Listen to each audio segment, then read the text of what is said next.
vamos falar sobre arte e artesanato. Observe, arte e artesanato e não arte contra artesanato.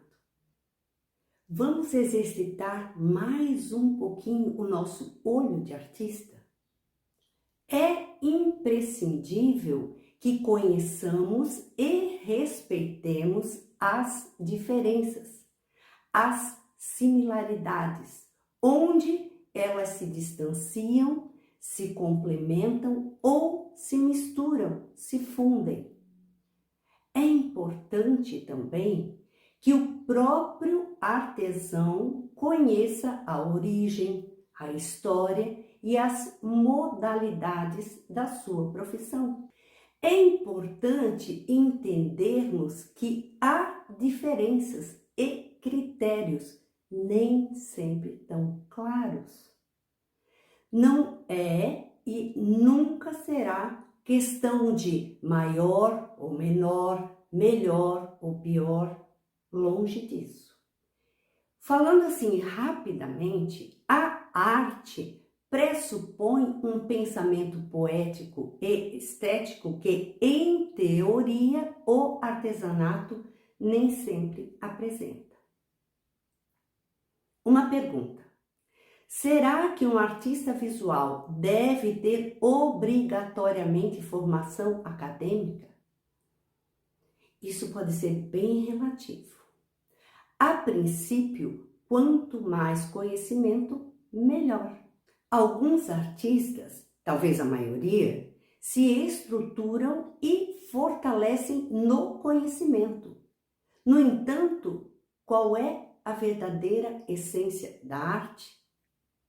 Oportunidade, reconhecimento e retorno financeiro nem sempre são compatíveis com o valor artístico.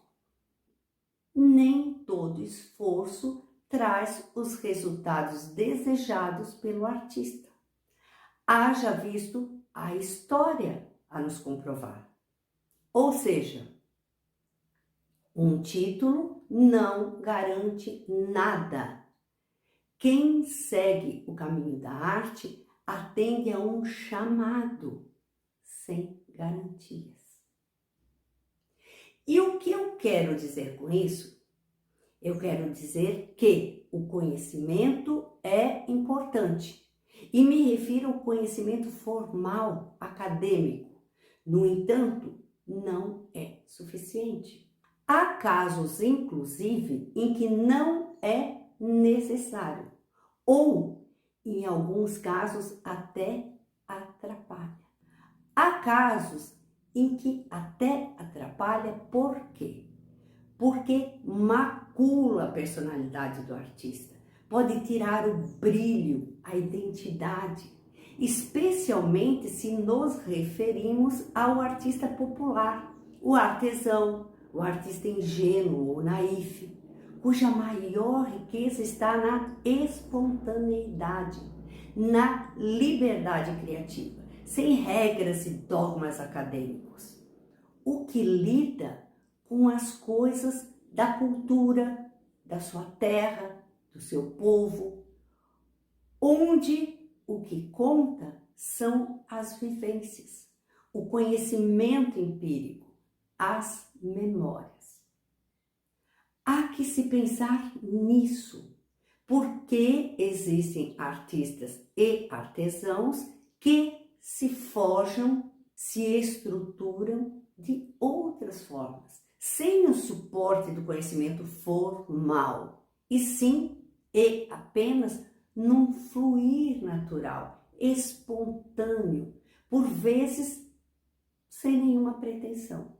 Há casos em que o artesão / artista manifesta uma habilidade inata, desenvolvida natural, espontaneamente, desde criança, convivendo com o trabalho familiar e aprimorando essa prática com o tempo.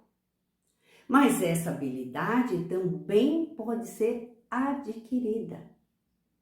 E os mestres vão transmitindo as técnicas para as novas gerações, como fez o mestre Vitalino, por exemplo, reconhecido como um dos maiores artistas da história da arte do barro no Brasil, se tornando referência no assunto.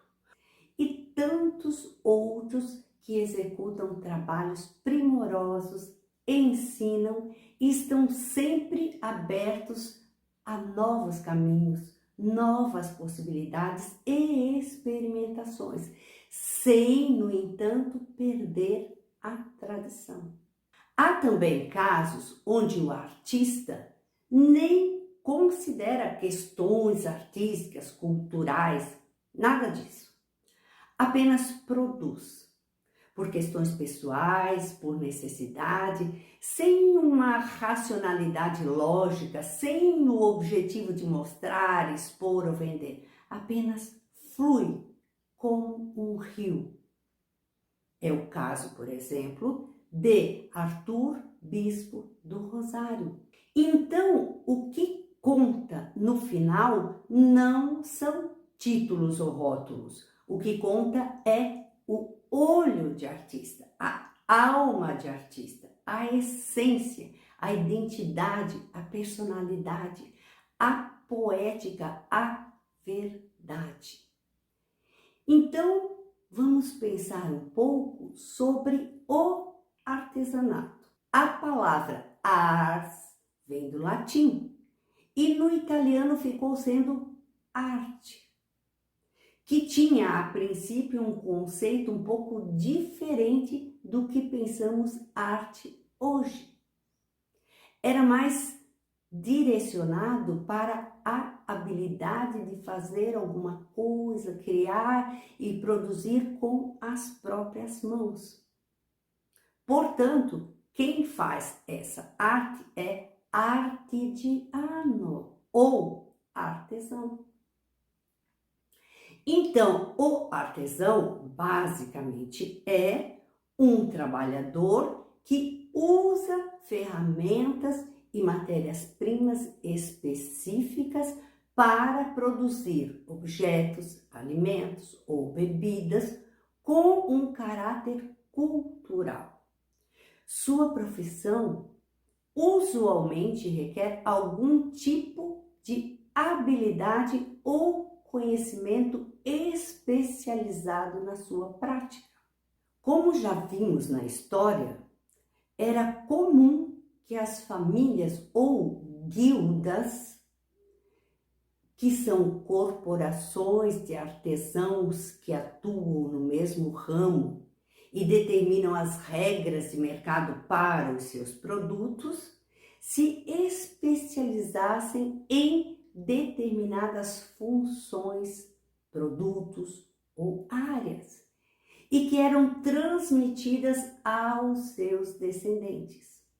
Por isso existiam famílias de ferreiros, sapateiros, costureiros, padeiros, vinicultores, famílias ou guildas.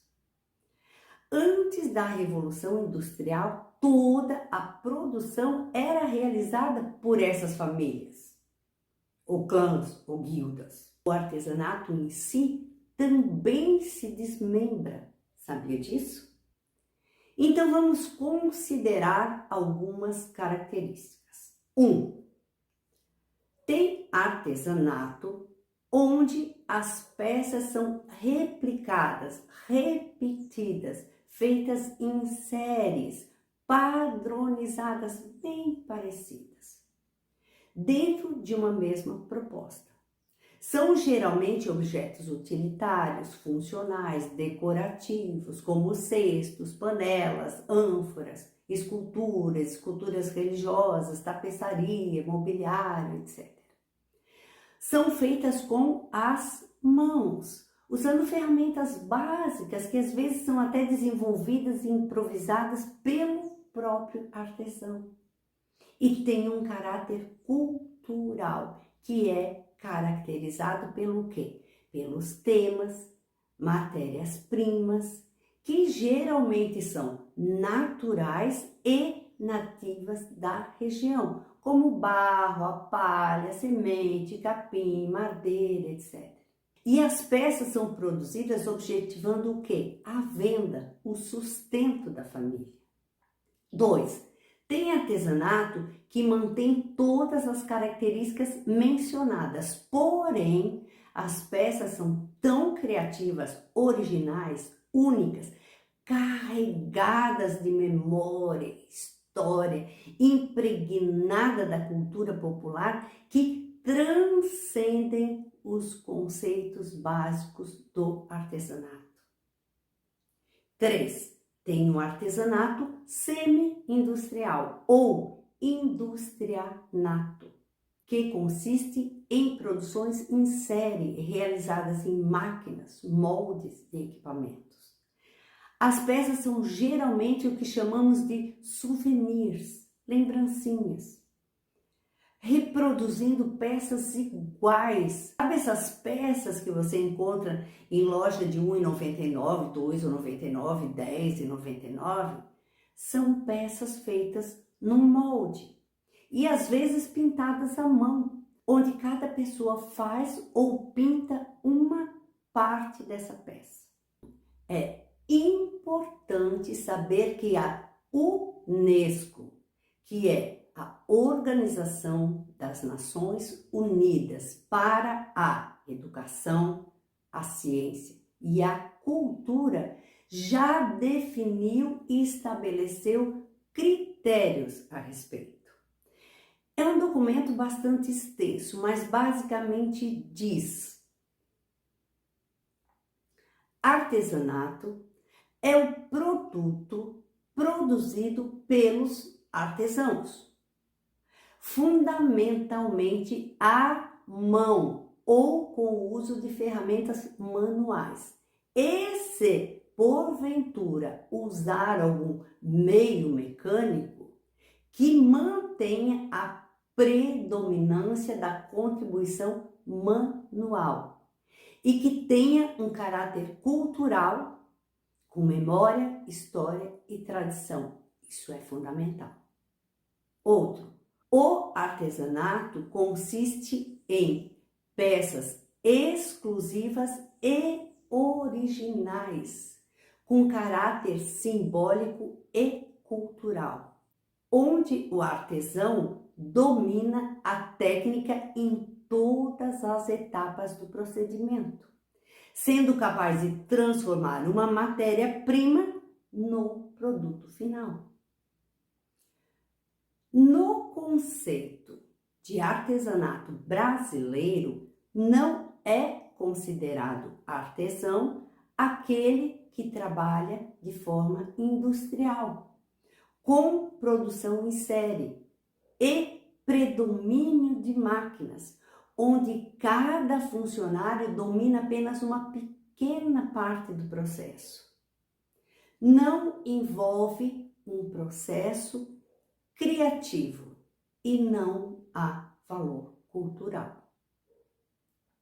E ainda diz que técnicas como fabricação de sabonete, bijuterias, essas técnicas que são aprendidas através da TV, revista, internet, etc., não são consideradas artesanatos, por serem desprovidas da identidade cultural.